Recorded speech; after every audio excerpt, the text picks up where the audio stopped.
Okay, beta, today we will read Problem of the Indian Youth. Synopsis है State of the Restless, Industrialization, Corruption, Materialist. They are the today caught in an awkward situation, and the future of the country will be doomed if they, if we have not take the attention about the Indian youth. Youth is always in a state of restlessness. The young have never felt satisfied with the existing state of affairs. The Indian youth are passing through the trying times. They feel sad and lonely. There are many reasons behind it. The political upheavals, influences of the Western civilization, and foreign human values have made life a complicated affair for the young generation. First पैरे में है कि जो youth लोग हैं उनकी life आजकल restlessness हो रही है। रीज़न क्या है? पहले तो अपनी लाइफ से जो भी है सेटिस्फाइड नहीं है, ठीक है। रीज़न क्या है कि वो फील सैड करते हैं, लॉनली फील करते हैं, जैसे आजकल की लाइफस्टाइल हो चुकी है, जॉइंट फैमिली नहीं रह चुकी, ठीक है। पॉलिटिकल अनहेबल्स है, वेस्टर्न सिविलाइजेशन का इफेक्ट पड़ रहा है, ठीक है। तो फॉर दिस रीज़न इनके कारण उनकी लाइफ और भी ज़्यादा कॉम्प्लिकेटेड हो चुकी है। सेकंड है, there has many massive industrialization in India. It has harmed many social institutions. The joint family system is almost a thing of the past. Economic stress have increased. Both the parents have to share the financial burden of their family. As a result, the young are left to tend for themselves. They take to drugs to nurse their feelings. In the absence of right guidance, it is different for them to distinguish between the right and wrong. In the past, religion formed the basis of the moral development, but the young men of the today look down upon the religious belief. Second बहुत बड़ा एक point हो रहा है कि हमारी जो Indian life है वो इंडस्ट्रियलाइजेशन हो चुका है। जॉइंट फैमिली अब नहीं रह चुकी।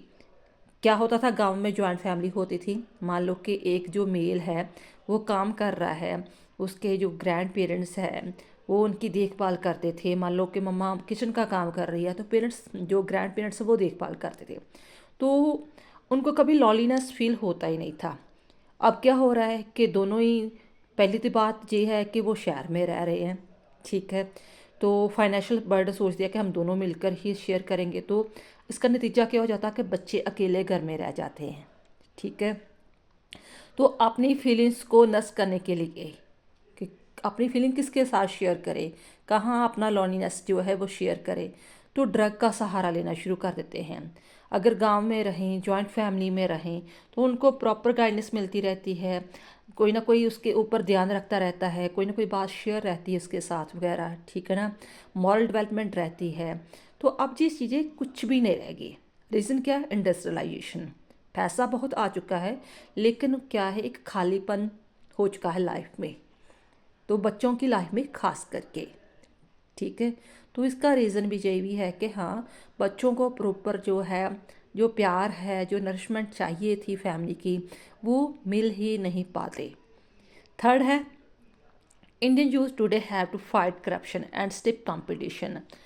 Overpopulation has made life competitive for them. There is a pressure of parents and teachers on them to excel in the field of education and profession. They are expected to show wonders. When they fail to come up to required expectation, they feel frustrated. If they succeed in showing excellent in performance in study, they have to face corruption. When the less deserving persons get jobs, they feel deserted. Despite their best efforts, they remain unemployed. तीसरा बड़ा main reason है कि corruption है हमारे देश में बहुत ज़्यादा। पेरेंट्स और टीचर दोनों का प्रेशर रहता है बच्चे पर कि हाँ अभी वो मैक्सिमम जो है एजुकेशन में एक एक्सेल क्रिएट करे, बहुत ज़्यादा पे अकेडमी में बहुत अच्छे नंबर लेकर आए। चलो मान भी लो कि वो बच्चा अपने पूरे एफर्ट्स लगाकर अच्छे मार्क्स लेकर आता है, कॉम्पिटिटिव में बैठता है, क्लियर करता है एग्ज़ाम वगैरह, बट वहाँ पर वो फिर निराश हो जाता है जब वो देखता है कि एक कम मार्क्स लाने वाला, ठीक है, वो करप्शन देकर चाहे जैसे आर्मी में सिलेक्शन होती है या कोई टेस्ट क्लियर होता है, तो वहाँ पर पैसा चल जाता है, ब्राइबरी चल जाती है, तो वहाँ पर पैसा देकर वो जॉब उसने ले ली है, तो मैं इतना इंटेलिजेंट मैं पीछे रह गया, है ना। तो फॉर दिस रीज़न भी वो थोड़ा सा फ्रस्ट्रेट, थोड़ा क्या बहुत सारा फ्रस्ट्रेट हो जाता कि मैंने इतने सालों की मेरी मेहनत कहाँ गई, मैंने रात नहीं किया, मैंने सब कुछ, कोई लाइफ को एंजॉय नहीं किया, मैंने हर चीज़ को सेक्रीफाइस किया। तो जो बिल्कुल ही ऐसे मलबी खुल्लम खुल्ला फिरता चलता था, एंजॉय करता था, उसने पैसे देकर जॉब ले ली और मैं फिर वहीं का वहीं हूँ, मैं वहीं फिर भी अनएम्प्लॉयड हूँ। तो इसके कारण ही यूथ जो है बहुत ज़्यादा डिस्टर्ब हो जाते हैं। चौथा रीज़न आ जाता है materialist life. The society has today become thoroughly materialist. Wealth has become the yardstick to the measure to success of man in society. कि क्या है कि आजकल की लाइफ क्या एक मटीरियलिस्ट बन गई है। आदमी उसी को सक्सेस माना जाता है जिसने मतलब कि बहुत ज़्यादा पैसा कमाया हो। पहले तो ये होता था ना कि मान लो टीचर है, कोई डॉक्टर है या कुछ भी अच्छा प्रीचर है, तो उसका एक मान सम्मान होता था सोसाइटी में। तो ये काउंट नहीं किया जाता था कि नहीं उसके पास कितना पैसा है, लेकिन समाज में आज ये काउंट किया जाता है कि आदमी के पास कितना पैसा है। तो फिर अपने पैसा कमाने के लिए उसी सक्सेस का सिंबल माना जाता है। तो पैसा कमाने के लिए फॉर दिस रीज़न वो सारे फॉल एंड फेयर रीज़न जो वो सोर्सेस अपनाता है कि सोसाइटी में उसी बंदे की कदर है जिसके पास पैसा है, चाहे रिश्तेदार हो, चाहे सोसाइटी हो, चाहे कुछ भी हो। ठीक है, तो लाइफ मटीरियलिस्ट बन चुकी है।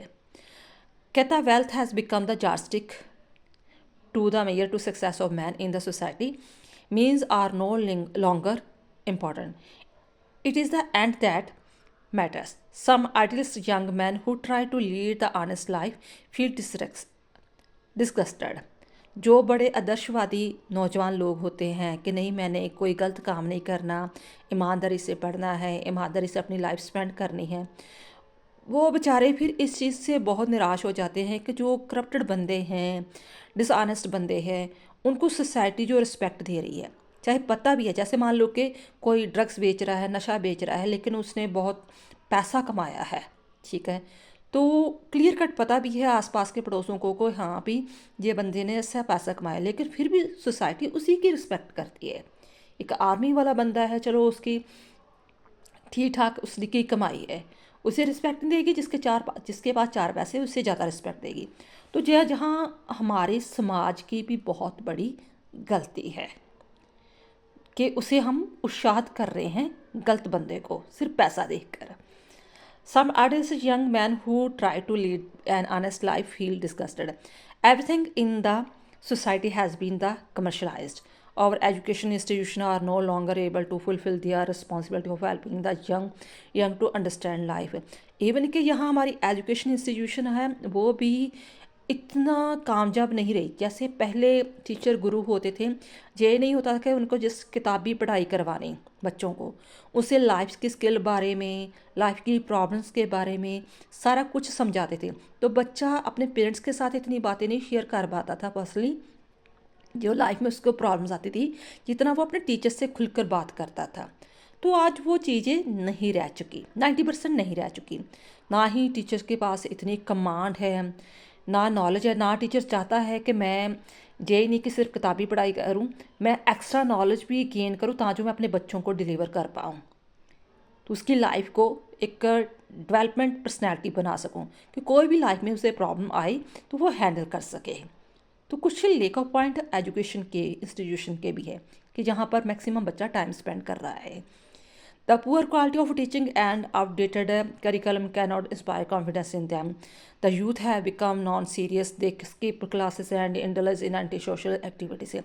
जब आप सब्जेक्ट को इंटरेस्टेड वे से पढ़ाओगे नहीं, उसे समझाओगे नहीं, उसे लाइफ स्किल से रिलेटेड करके समझाओगे नहीं, तो बच्चे क्या करेंगे, नेचुरली क्लास बंक ही करेंगे कि उस टीचर की क्लास बहुत बोर होती है, हमें कुछ समझ नहीं आता, हमें तो वहाँ पर नींद ही आती रहती है। तो फॉर दिस रीज़न भी वहाँ ये चीज़ें हो जाती हैं। और आगे ये भी बात है कि स्किल एजुकेशन नहीं है। जब 8th क्लास का बच्चा हो जाता है, 8th क्लास से वैसे स्किल एजुकेशन स्टार्ट हो जानी चाहिए। बच्चे थोड़ी बहुत इतनी समझ आ जाती है कि उसका कहाँ किस चीज़ पर इंटरेस्ट है, ਤਾਂ जो वो +2 करते ही अपना कोई ना कोई बिजनेस स्टार्टअप कर सके। हम चाइनीज़ की अगर वीडियो देखें तो हम देखते हैं वहाँ पर बचपन में से ही 3 साल से ही 3 ईयर ओल्ड पर ही बच्चों को काम सिखाया जाता है। कोई बच्चा, छोटा सा बच्चा, कोई निटिंग कर रहा होता है, कोई ड्राइंग कर रहा होता है, कोई सब्जियां काट रहा होता है, कोई कुछ बना रहा होता है, छोटा छोटा काम कर रहे होते हैं। ताकि पता चले कि बच्चे का इंटरेस्ट किस चीज़ में है, तो उसी पर उसे स्किल को और इन्हांस किया जाए। तो हमारे यहाँ पर बहुत बड़ी लेकअप पॉइंट वगैरह है। The youth have become non-serious. They skip classes and indulge in anti-social activity. They run after political leaders who further confuse them. Independence आगे एक और लेकर पॉइंट आ जाता है कि जो हमारे पहले लीडर थे ना, तो बड़े आइडियलिस्ट थे। जैसे हम कहते थे सुभाष चंद्र बोस, शहीद भगत सिंह, महात्मा गांधी। तो हम उस लाइफ से, उनकी लाइफ पूरी सेक्रीफाइस से भरी हुई थी। लाइफ में बहुत सारी किताबें पढ़ी थी, स्ट्रगल था, उनके एक एक विचारधारा भी एक एक कोटेशन बन जाती थी।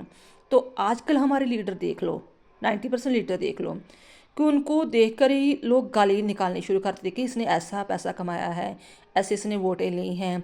तो कोई आइडल नहीं रह चुका सोसाइटी के सामने।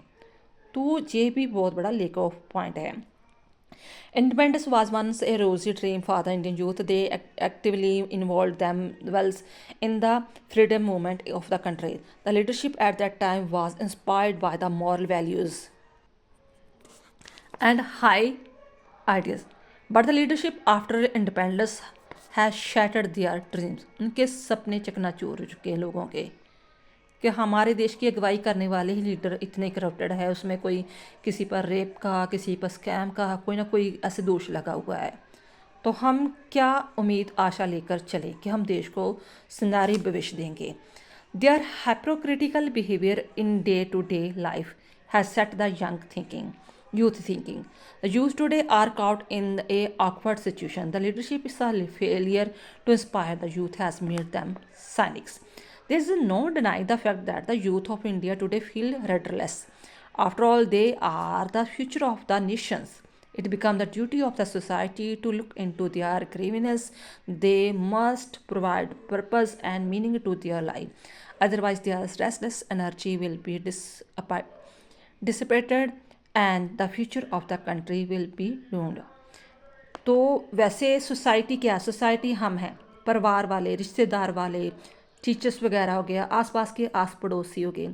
तो जिसके पास जितनी भी अच्छी नॉलेज है, अच्छी गाइडेंस है, मॉरल वैल्यूज़ है, वो अपने आसपास के बच्चों के साथ शेयर करे, अपना टाइम दे, अपना टाइम स्पेंड करे बच्चों के साथ, अपने एक्सपीरियंस शेयर करें। तो फिर ही बच्चे जो है अच्छा उनका नरिशमेंट होगा, अच्छी उसकी पर्सनालिटी डेवलप होगी। अगर हम कहते जाएं कि बस आपने स्कूल चले गए, किताबें पढ़ ली, होमवर्क कर लिया, ट्यूशन चले गए, तो इतना ही इनफ है, तो नंबर ले लिए 90% ले लिए, तो हमारा ये बहुत इंटेलिजेंट है। ये चीज़ें काउंट नहीं करते, ये एक तरफा है सिर्फ पर्सनैलिटी का।